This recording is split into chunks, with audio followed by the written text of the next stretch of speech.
Hello friends, आज हम बात करने वाले हैं सदर्न हेमिस्फीयर के कुछ ऐसे पॉइंट्स के बारे में कि कौन से पॉइंट्स हैं जो चेंज हो जाते हैं, कौन से पॉइंट्स हैं जो सेम रहते हैं। और आप भी अगर सदर्न हेमिस्फीयर में घर देख रहे हैं, नया घर ढूंढ रहे हैं, तो आपके लिए ये पॉइंट्स नोट करना बहुत ज़रूरी है, क्योंकि आपको बहुत हेल्प मिलने वाली है इन पॉइंट्स के माध्यम से। सबसे पहला पॉइंट आता है दोस्तों, मुख्य द्वार। जब भी आप घर में एंटर करते हैं, आप घर में एंटर करते टाइम उसका मुख्य द्वार देखते हैं कि मुख्य द्वार वास्तु के अनुसार कैसा है, पॉजिटिव है, नेगेटिव है, न्यूट्रल है, कौन से वाले पद पे आ रहा है।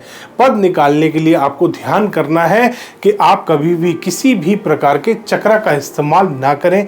सिंपल जो वैदिक वास्तु का पद विन्यास है उसी का इस्तेमाल करें। जितना भी डायरेक्शन टिल्ट हो रहा है, आप मेरा वीडियो देखिए।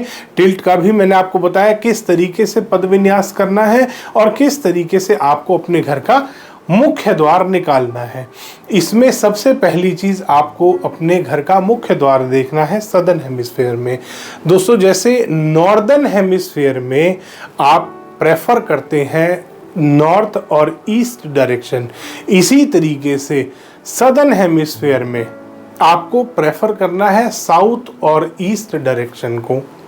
साउथ डायरेक्शन जो नॉर्थ डायरेक्शन में नॉर्दर्न हेमिस्फीयर में आपको पद मिलते हैं वो चेंज होते हैं सदर्न हेमिस्फीयर में। सदर्न हेमिस्फीयर में जब आप पद देखते हैं तो आपको वही वाले पद देखने हैं जो नॉर्दर्न हेमिस्फीयर में नॉर्थ डायरेक्शन में आपके पॉजिटिव आ रहे हैं।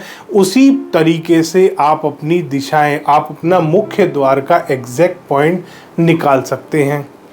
अगर आपको नॉर्थ फेसिंग मकान मिल रहा है सदर्न हेमिस्फीयर में, तो जो इंडिया में, जो कि नॉर्दर्न हेमिस्फीयर में आप देखते हैं पद साउथ डायरेक्शन के, वो पद आपको देखने हैं सदर्न हेमिस्फीयर में उत्तर दिशा के लिए।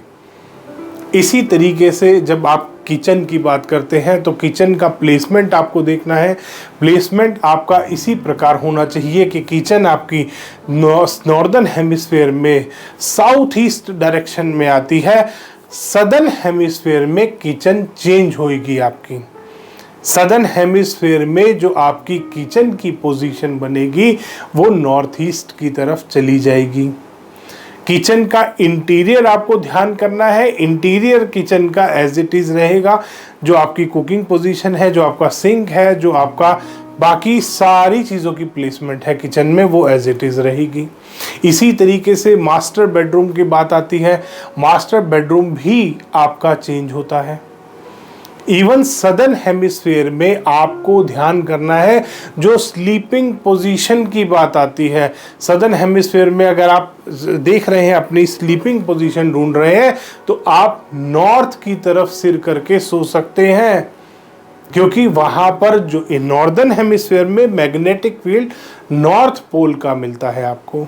सदर्न हेमिस्फीयर में जो मैग्नेटिक फील्ड मिलेगा वो साउथ पोल का मिलेगा। इसीलिए सदर्न हेमिस्फीयर में साउथ डायरेक्शन में आपको सिर करके नहीं सोना।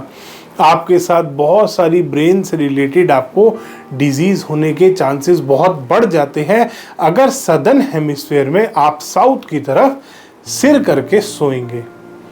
स्लीपिंग डायरेक्शन चेंज हो गई, आपका मुख्य द्वार चेंज हो गया, आपकी किचन चेंज हो गई, आपका मास्टर बेडरूम चेंज हो गया। इसी तरीके से आपके टॉयलेट्स की पोजीशन चेंज होगी, आपका जो गेस्ट बेडरूम है उसकी पोजीशन चेंज होगी। सदर्न हेमिस्फीयर में जब आप वास्तु करने का देखते हैं, और बहुत सारे लगभग 90% मैप्स में हम देखते हैं आपके सदर्न हेमिस्फीयर के मकान में, आपके सदर्न हेमिस्फीयर के घर में एंटर करते ही सामने स्टेयरकेस होती है, और वो स्टेयरकेस आ रही होती है ब्रह्म स्थान पे। दोस्तों, आपको इस चीज का भी बहुत खास ख्याल करना है कि आपकी जो स्टेयरकेस आ रही है ब्रह्म स्थान में वो ना आए। इसी के साथ साथ आपको ध्यान करना है एल्फ्रेस्को का। दोस्तों, एल्फ्रेस्को इसी हिसाब से आपको एडजस्ट करना है जो सदर्न हेमिस्फीयर में आपके सारे फैक्टर्स चेंज हो रहे हैं। क्योंकि फैक्टर्स बदल जाते हैं, इसलिए आपका जो एल्फ्रेस्को है उसकी पोजीशन भी बदलेगी। नॉर्दर्न हेमिस्फीयर में किसी भी कंट्री में एल्फ्रेस्को नहीं होता। बहुत सारी कंट्रीज में बाहर की तरफ छोटा सा एक एरिया ज़रूर बनाते हैं, एल्फ्रेस्को नहीं होता। तो एल्फ्रेस्को का स्पेशली आपको सदर्न हेमिस्फेयर में, ऑस्ट्रेलिया में, न्यूजीलैंड में, इन कंट्रीज़ में ध्यान करना है कि आपका एल्फ्रेस्को भी वास्तु के अनुसार बनना चाहिए। ये भी बहुत बार बहुत नेगेटिव हो जाता है, क्योंकि आमतौर पे एल्फ्रेस्को किसी ना किसी कॉर्नर में आ रहा होता है।